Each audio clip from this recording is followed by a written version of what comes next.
2024 کے الیکشن کے بعد، جس میں کہ قوم نے کلیئرلی ایک پارٹی کو مینڈیٹ دیا، لیکن اقتدار میں وہ لوگ آ گئے جن کو عوام نے مینڈیٹ نہیں دیا ہوا تھا۔ اس ٹکراؤ نے اس وقت پوری کی پوری قوم کو تقسیم کر کے رکھ دیا ہے۔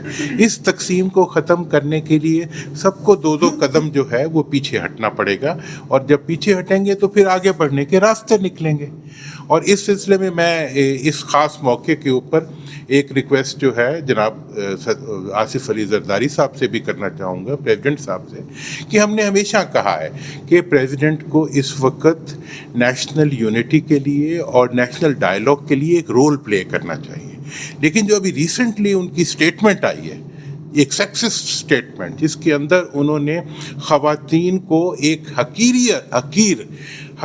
تناظر میں پیش کیا ہے، میں سمجھتا ہوں کہ انہیں پاکستان کے مفاد میں، پاکستان مزید تقسیم کا باعث نہیں ہو سکتا۔ وہ پیپلز پارٹی جو ان کو ملی ہی محترمہ بے نظیر بھٹو صاحبہ کی طرف سے ہے، کبھی انہوں نے بے نظیر بھٹو صاحبہ کو روتے ہوئے دیکھا جو وہ عمران خان کے بارے میں کہہ رہے ہیں کہ جی رونا شروع کر دیا؟ یہ اسٹیٹمنٹ جو ہے یہ ایک انتہائی سیکسسٹ اسٹیٹمنٹ ہے، اور یہ ایک ناپسندیدہ اسٹیٹمنٹ ہے۔ اور اگر کسی بھی ملک میں اس پوزیشن پہ بیٹھا ہوا کوئی آدمی ایسی بات کرے تو میں سمجھتا ہوں کہ پوری قوم ان سے مطالبہ کرے گی کہ آپ یہ اپنا اسٹیٹمنٹ جو ہے واپس لیں۔ تو میری بھی یہی درخواست ہوگی ان سے کہ ہم ان کی اس لحاظ سے عزت کرتے ہیں کہ وہ مفاہمت کی بات کرتے ہیں، لیکن یہ بات جو ہے یہ تو مزید 52% پاپولیشن کو ایلینیٹ کرنے کی بات ہے۔ اس لیے ان کو اپنی یہ اسٹیٹمنٹ واپس لینی چاہیے، اور بالخصوص پیپلز پارٹی جو کہ خود محترمہ بے نظیر بھٹو کی قربانیوں کی، اور پاکستان کے اندر مجھے بتایا جائے کہ آج تک تاریخ میں محترمہ فاطمہ جناح سے لے کے کون سی خاتون ہے جس نے کبھی رونا کیا ان کے سامنے؟ تو یہ تو بہادر ہماری خواتین جو ہیں وہ مردوں سے زیادہ بہادر خواتین ہیں۔ لہٰذا اس اسٹیٹمنٹ کو ہم نوٹس لیتے ہیں۔ یہ نہیں کہ یہ کوئی ٹکراؤ کی کیفیت ہے، یہ ایک ایسا اقدام ہے جو کر کے وہ اس غلطی کی اصلاح کر سکتے ہیں، اور قومیں غلطیوں کی اصلاح سے ہی آگے بڑھتی ہیں، اور اس کے علاوہ اور کوئی راستہ نہیں ہوتا۔ اور جہاں تک یہ آخر میں نیشنل گورنمنٹ کے ریفرنس سے یہ کہنا چاہوں گا کہ نیشنل گورنمنٹ کے اندر جن اصلاحات کی ضرورت ہے، انتخابات سے متعلق، بلدیات سے متعلق، NSC سے متعلق، جب تک یہ ہوئیں گی تبھی ملک آگے بڑھے گا۔ یہ ایک مثبت تجویز ہے، اور اس کو ایک ڈیموکریٹک سجیشن کے طور پہ لیا جائے۔ یہ جمہوریت کے استحکام کی ایک تجویز ہے، اور یہ ملک کے اندر جمہوریت کو آگے بڑھانے کا ایک راستہ بن سکتی ہے۔ شکریہ۔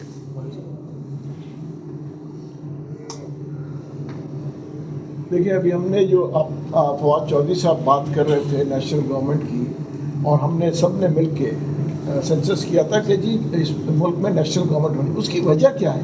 اس کی وجہ یہ ہے کہ دیکھیں اکنامی جو ہے اس وقت نہیں چل رہا، معیشت جو ہے کسی طریقے سے چل نہیں رہی ہے۔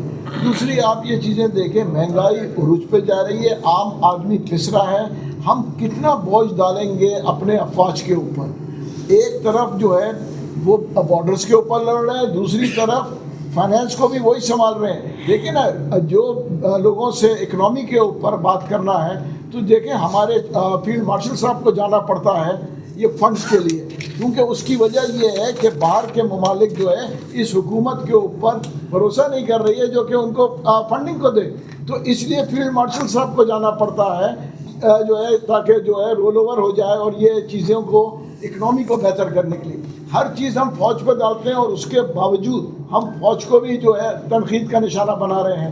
ایک طرف ہمارے جو ہے لوگ شہید ہو رہے ہیں، دوسری طرف اکنامی کو وہ سنبھال رہے ہیں، ہر چیز کو وہ سنبھال رہے ہیں، اس کے باوجود ہم تنقید کر رہے ہیں۔ اور آپ یہ دیکھیں مہنگائی بڑھ رہی ہے، آٹے کی قیمت آپ دیکھ لیں 2 سال پہلے، گھی کی قیمت دیکھ لیں، چاول کی قیمت دیکھ لیں، ان کی پالیسیز دیکھیں۔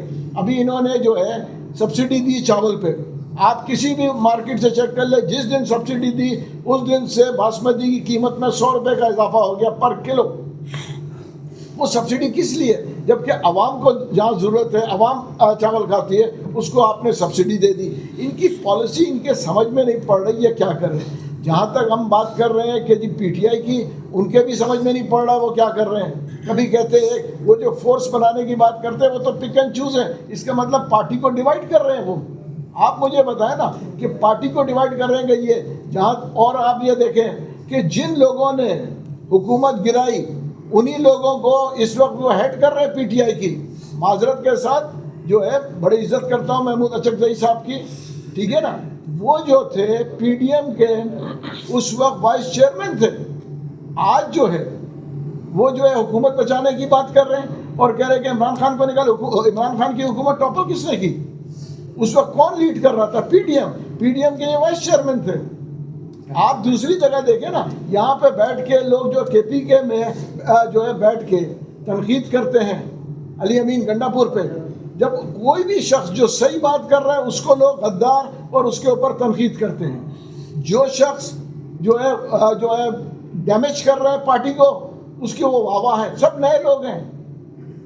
آپ یہ دیکھیں نا کہ میں تو ان سے بھی کہوں گا کہ آپ پی ٹی آئی والے لوگوں کو کہ میں معصومانہ سوال ہے کہ کیا میں غلط کہہ رہا ہوں، وہ سوچ کے مجھے بتائیں کہ محمود اچکزئی صاحب، ٹھیک ہے نا، اور جو ہے دوسرے لوگ، اختر مینگل صاحب تھے آپ کے جو ہے اس وقت جو پی ٹی آئی کے ہیں جو کیا نام جو اس وقت کر رہے ہیں، وہ بھی سارے لوگ، میں موسٹلی میں نام مجھے یاد نہیں آ رہا، وہ کیا گورنمنٹ گرانے میں نہیں تھے؟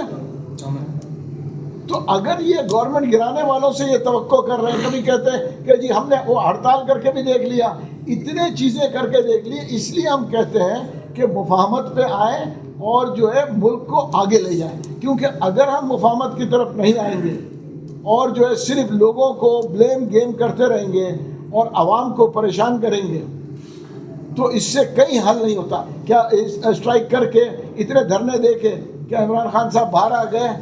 کیا ان کا آپریشن ہو گیا؟ کیا ہو گیا؟ کچھ بھی تو نہیں ہوا. تو جو ابھی فواد چودھری صاحب نے کہا، کتنے لوگ ہیں جو کہ آئے ہیں؟ یہ کہنا کہ جی انقلاب آئے گا، انقلاب کے کوئی جس کو دور دور تک اس کا نشان بھی نہیں ہے. آپ یہ دیکھیں نا 200 500 1000 آدمی سے تو نہیں باتیں کریں. تو اس لوگوں کو گمراہ کر کے میں اوپنلی کہوں گا کہ ہم چاہتے ہیں کہ مفاہمت کی طرف آئیں.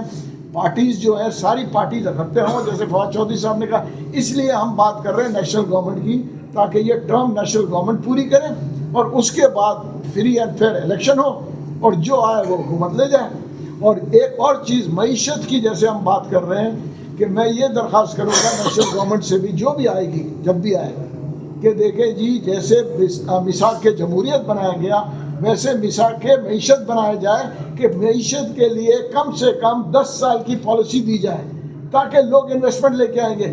آج کوئی کچھ کہہ رہا ہے، کل کوئی کچھ کہہ رہا ہے، تو انویسٹمنٹ کہاں سے آئے گی؟ انویسٹمنٹ اسی وقت آئے گی جب ملک میں پولیٹیکل اسٹیبلٹی ہوگی اور لوگوں کو کلیئر کٹ پتہ پڑے گا کہ یہ 5 سے 10 سال کی کیا پالیسی ہے.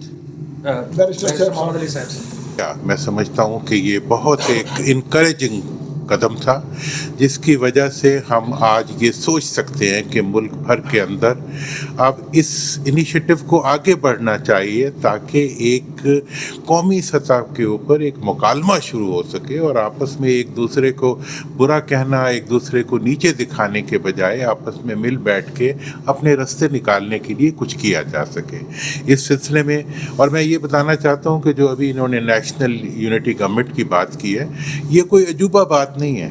دنیا میں جب بھی کسی ملک کے اندر ایسے کرائسس پیدا ہوئے ہیں جمہوری ممالک میں، آپ اس کے اندر یو کے کو لے سکتے ہیں. سیکنڈ ورلڈ وار کے بعد چرچل نے نیشنل یونٹی گورنمنٹ بنائی، اس کے بعد آئرلینڈ میں نیشنل یونٹی گورنمنٹ بنی جو ابھی تک چل رہی ہے. اسی طرح ساؤتھ افریقہ میں نیلسن منڈیلا نے نیشنل یونٹی گورنمنٹ بنائی اور یہ باتیں سب کرتے ہیں، لیکن اس کو اب عملی طور پر ایک ایسا انیشیٹو لینے کی ضرورت ہے جو قوم کو باہمی طور پر ٹکراؤ کے بجائے مفاہمت کا راستہ نکال سکے. اور